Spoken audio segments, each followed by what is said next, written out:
Auto चालक देखाइले महानता।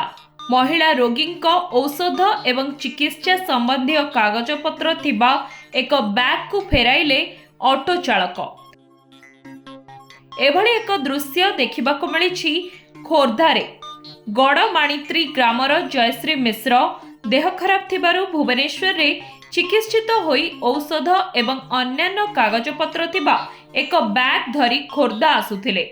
खोर्धारे एक ऑटो जोगे बस स्टैंड को जाई सेठारु ओह्लाइथिले। किछि समय परे बैग मने पड़िबारु बहुत व्यस्त होई थाना को जाइथिले। ऑटो चालक एसके खालिद मध्य किछि समय परे पछपट सीट रे बैग देखि फेराइबाको आसी थाना रे पहुंचीथिले। ऑटो चालक महिला रोगी को तांकर औषध चिकित्सा संबंधी कागजपत्र फेराई जीवन रक्षा करथिले।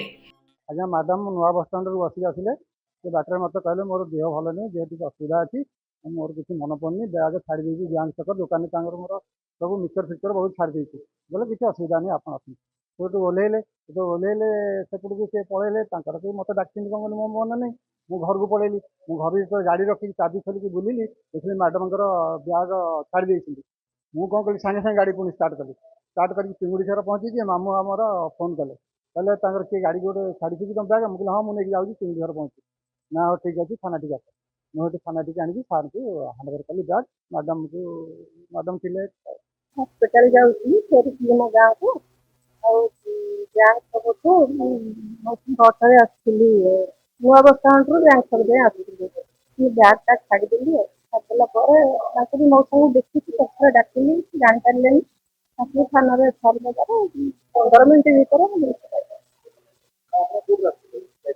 हाँ